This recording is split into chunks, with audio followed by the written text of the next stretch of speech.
Hello everyone, welcome to Parkway education. आज हम normal पढ़ाई नहीं करने वाले हैं। इनफैक्ट आज हम स्टडी प्लान बनाने वाले हैं इंग्लिश के लिए फॉर द कॉम्पिटिटिव एग्जाम्स। तो यहाँ पे अगर आपको यूपीएससी की तैयारी करनी हो या बैंकिंग या रेलवे जैसी एग्जाम्स देनी हो या फिर एसएससी, एनआईडी, निफ्ट इनमें से भी कुछ देना हो तो आज का वीडियो आपके लिए बहुत ही इम्पोर्टेंट होने वाला है।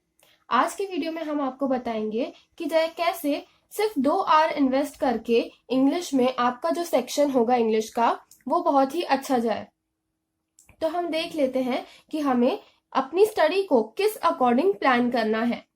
तो इंग्लिश को पढ़ने के लिए हम सबसे पहले 3 हिस्सों में डिवाइड कर लेते हैं। तो यहाँ पे हम सबसे पहला जो हिस्सा है वो हम लेते हैं ग्रामर का। जो दूसरा हिस्सा है वो हम ले रहे हैं वोकैबुलरी का, और जो लास्ट हिस्सा है वो हम लेते हैं प्रैक्टिस का। तो इंग्लिश में हमें ये 3 चीजें मेनली करनी है। हमें ग्रामर पढ़ना है, हमें हमारी वोकैबुलरी जो है वो इम्प्रूव करनी है, और लास्ट में हमें प्रैक्टिस करनी है। अब इन 3 सेक्शन में भी हम आगे और सेक्शंस देख लेते हैं और टॉपिक्स देख लेते हैं कि हमें क्या क्या इसमें कवर करना है। तो हम सबसे पहले बात करते हैं प्रैक्टिस की कि हमें क्या क्या चीजें प्रैक्टिस करने की जरूरत है। तो सबसे पहले नंबर पे आता है क्लोज टेस्ट।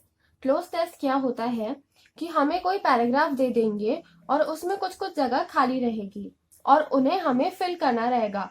ये बिल्कुल ही फिल इन द ब्लैंक्स जैसा ही होता है। जैसे हम बचपन में एक कोई वर्ड, प्रीपोजिशन, नाउन, प्रोनाउन इनसे फिल इन द ब्लैंक्स करते थे, वैसे ही हमें यहाँ पे भी कोई भी नाउन या प्रीपोजिशन या एडजेक्टिव या एडवर्ब, इन 4 चीजों में से कोई भी चीज यहाँ पे लिखनी है जिससे सेंटेंस करेक्टली फॉर्म हो।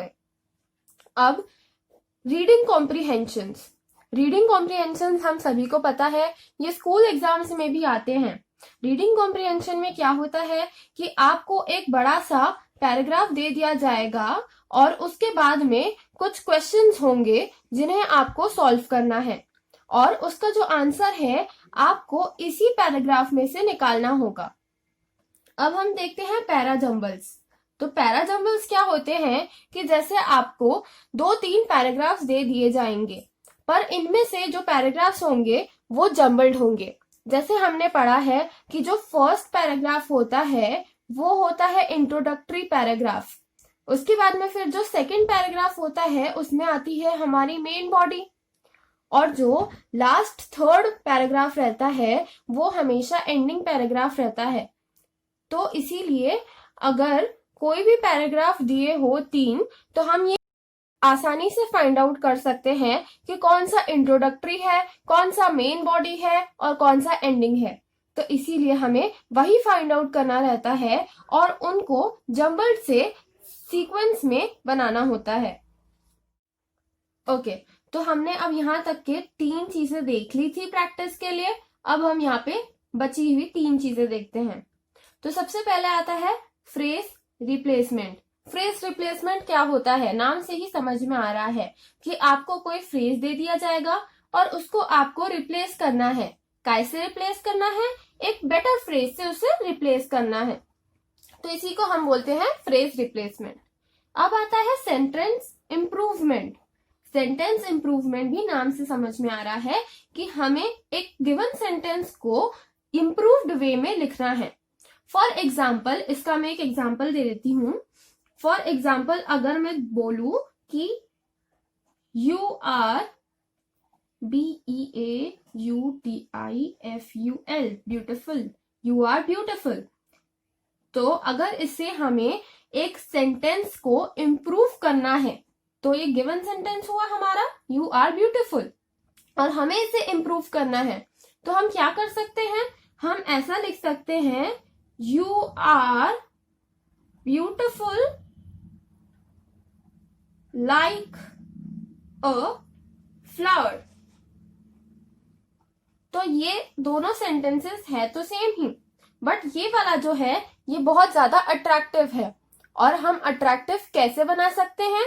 फिगर और स्पीच लगा के अट्रैक्टिव बना सकते हैं।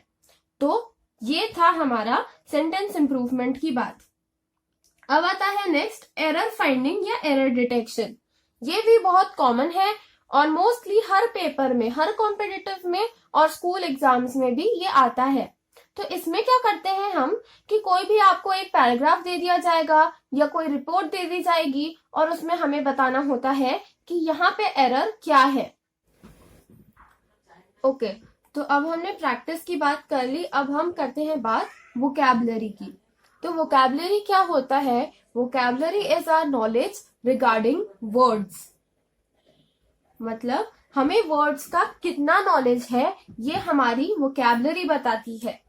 और इसमें क्या क्या टॉपिक्स आते हैं? इसमें आता है हमारा सिनोनिम्स, और आते हैं एंटोनिम्स, देन आता है one word substitution,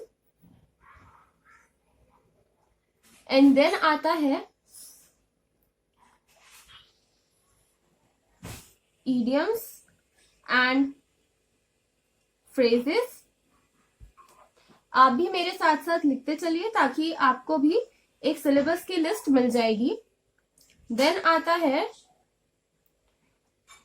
commonly used confusing pairs, and then last topic है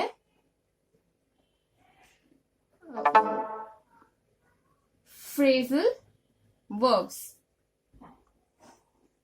तो ये है हमारे वोकैबुलरी के टॉपिक। तो अब सिनोनिम क्या होता है? आप ऐसे याद रख सकते हैं कि S for synonym, S for similar.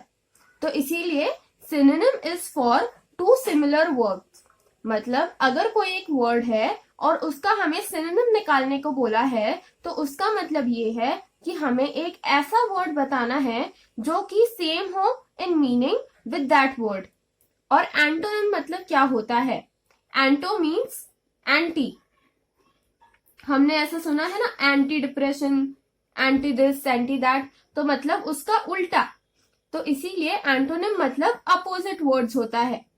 बहुत सारे बच्चे सिनोनिम और एंटोनिम में कंफ्यूज होते हैं, तो इसीलिए ये एस और ये एंटो, ये वर्ड से आप पता लगा सकते हैं कि सिनोनिम मतलब क्या और एंटोनिम मतलब क्या। फिर आता है one word substitution. One word substitution में क्या होता है? जैसे कि हम बहुत बड़ा एक सेंटेंस देते हैं बट उसका रिप्लेसमेंट, उसकी जगह पे सिर्फ हम एक वर्ड को यूज कर सकते हैं, तो इसीलिए उसे हम बोलते हैं वन वर्ड सब्स्टिट्यूशन। देन आते हैं हमारे idioms and phrases. Idioms and phrases मतलब क्या? इडियम्स एंड फ्रेजेस मतलब मुहावरे और लोकोक्तियां, ये आपने हिंदी में भी पढ़े होंगे।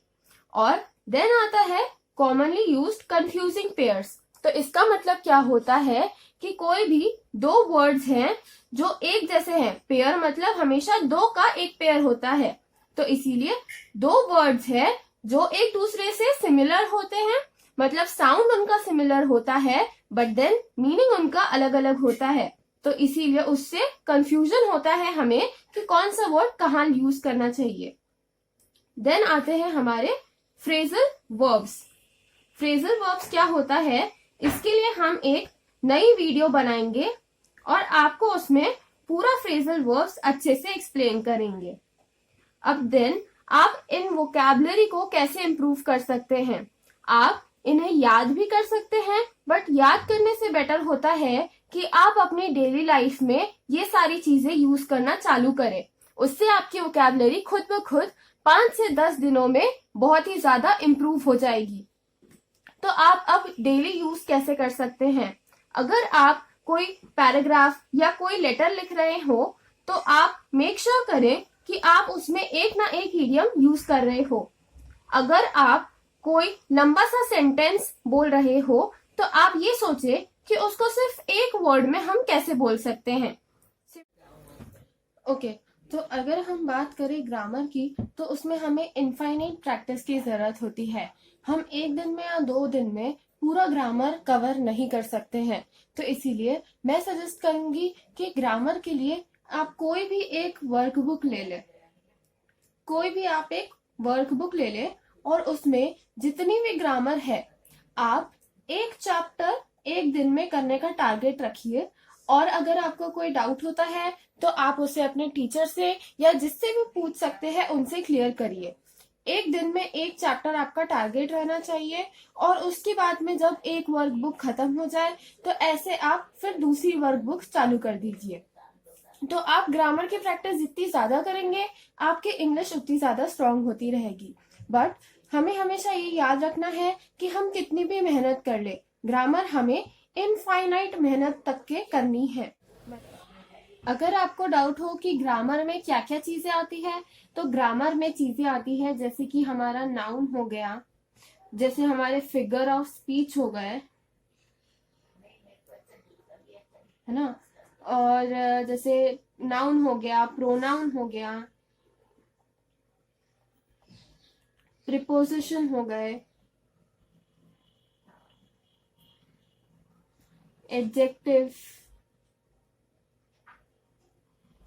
या फिर एडवर्ब, ये सारी जो चीजें होती है ये आती है इंग्लिश के ग्रामर में। तो आप एक कोई भी वर्कबुक ले लें और वर्कबुक से ग्रामर प्रैक्टिस करें। तो ये था हमारा पूरा स्टडी प्लान जो आपको किसी भी कॉम्पिटिटिव क्रैक करने में हेल्प करेगा in English subject. I hope आपको ये सारी चीजें समझ में आई होगी।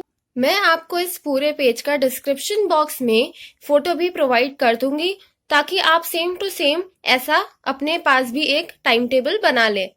और अगर आपको ये वीडियो पसंद आई हो तो प्लीज हमारे चैनल को सब्सक्राइब करना और पार्कवे एजुकेशन का बेल नोटिफिकेशन भी प्रेस कर देना। अगर आपको ये वीडियो पसंद हो तो इसे लाइक करना और शेयर भी करना। Thank you so much for watching this video.